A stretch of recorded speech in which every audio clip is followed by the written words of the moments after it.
Lucius Verus would die, and Marcus's son Commodus co-ruled with him until Marcus died, leaving the empire to Commodus.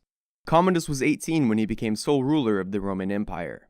Commodus was loved by the army and the people, but hated by the Senate. He taxed the Senate to fund festivals, as well as large gladiatorial battles. Marcus Aurelius Cleander was a Roman freedman who had become a member of the Praetorian Guard and rose to power there. He was a favorite of Commodus's, and used his power to sell positions in the Senate to the highest bidder. He even sold positions as consul. He had the previous Praetorian Guard murdered and took his place. He had sold 25 positions as consul, and when a revolt occurred in Rome, he fled to Commodus. Commodus had him executed. Commodus saw himself as a god, and had statues erected around the empire portraying himself as Hercules. In 191, a fire burnt down Rome, and during the rebuilding process, Commodus declared himself Romulus, rebuilding the city and naming it Colonia Lucia Annia Commodiana, and had the 12 months renamed after his now 12 names. He even declared the Roman people Commodianus, or Comedians. In 192, Commodus was finally murdered by the Praetorian Guard. Pertinax then acquired the title of emperor from the Praetorian Guard after the assassination of Commodus. He was then assassinated by the same Praetorian Guard 2 months later after they had not been paid. The Praetorian Guard then auctioned off the title of emperor to the highest bidder, showing the decline of the Roman Empire and what it had become. Didius Julianus filled the role of emperor for a short time until Septimius Severus took the empire by force, ousting Didius and executing him. Severus then defeated a rival claimant to the throne, Pescennius Niger, killing him and executing his family. He would later war with the Parthians, sack Ctesiphon, and push the border back to the Tigris. He would die of natural causes, and his son, Caracalla, came to full power, previously ruling alongside his father for 13 years. His brother Geta, second son of Septimius, had also served as co-emperor alongside their father for the previous 2 years, and shortly after their father's death, Caracalla had him assassinated. Caracalla wasn't a ruthless leader, however, creating the Edict of Caracalla, giving all Roman freedmen, or men who had bought themselves out of slavery, Roman citizenship. He had many large construction projects, including the famous Baths of Caracalla. He then proposed to the king of Parthia a marriage between himself and the king's daughter. After he refused the offer, Caracalla then marched east of the Tigris. He was stabbed to death by one of his own soldiers while urinating. The Praetorian prefect Macrinus, who had incentivized the soldier to kill the emperor, had the man killed 3 days later and took the title of emperor. However, at the same time, Elagabalus was declared emperor by the Syrian legions. His general defeated Macrinus at the Battle of Antioch, and he became emperor, but he was hated by the army due to many rumors surrounding his activities in the High Palace.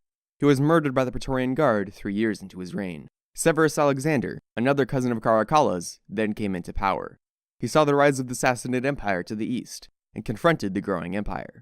To the north, Rome faced yet another great swarm of Germanic barbarians, flooding in from the Rhine and Danube. Severus believed that his large Roman army would cause the barbarians to flee in fear, but after they did not, he panicked, and attempted to pay off the barbarians with large sums of gold to leave.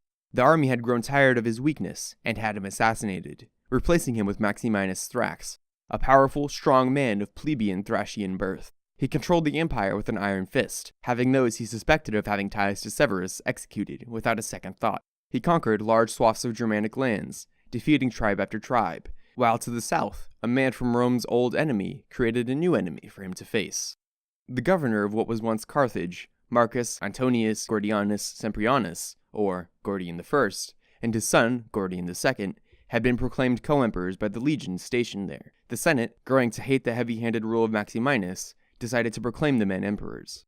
Maximinus turned his attention away from the barbarians in the north, towards Rome in the south. However, before he reached Rome, he was murdered by his own men, and Capulianus, governor of Numidia, marched into Africa and defeated the rebel army, killing Gordian II, resulting in his father's suicide. The Senate only saw one way out of the situation, and declared the two of themselves to be co-emperors, Papienus and Balbinus. The Roman people rioted over the decision, which led to the Senate electing Gordian III emperor. Papienus and Balbinus would bicker amongst each other before both being murdered by the Praetorian Guard. The land gained in the north was slowly lost, and the eastern Sassanid Empire was growing in strength. To counter the growing empire, Gordian marched east to face them. Rome pushed the Sassanids back across the Euphrates, and Gordian planned on pushing further into the enemy territory when his father-in-law and Praetorian prefect, Timotheus, suddenly died. Two brothers, Gaius Julius Priscus and Marcus Julius Philippus, became Praetorian prefects, and the Roman advance continued. Rome pushed deep into Sassanid territory, but were pushed back to Ctesiphon and ultimately crushed at the Battle of Mysiche, where Gordian III died. Marcus Julius Philippus, otherwise known as Philip the Arab, then took the title of emperor.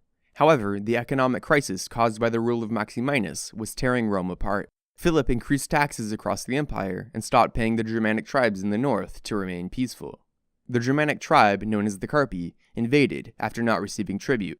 Philip defeated them and returned to Rome to celebrate the Ludi Secularis, the giant celebration celebrating 1,000 years of Roman Empire. Parades were held, 1,000 gladiators were killed, and exotic animals from all around the empire were put on display. And as Rome celebrated, the collapse of the empire was hastened by the immense spending on the celebration. The legions of Pannonia and Moesia rebelled, declaring Tiberius Claudius Pasitianus emperor of Rome. In the confusion, the invading Quadi turned into Pannonia and raided through the northern provinces. Meanwhile, Marcus Tertullianus led an uprising in response to the overtaxation of the eastern provinces. Philip offered to resign from the position as emperor, but one senator, Decius, supported him, encouraging him to continue his rule. Philip sent Decius to put down the rebellion in the east. Decius was declared emperor and turned around with the support of the northern legions to march on Rome. Meanwhile, the economic downfall caused riots in Egypt, which halted the largest supply of grain in the empire. Philip marched to face Decius, but was defeated and killed in battle. Stay tuned next episode for part 2 of the decline of the empire.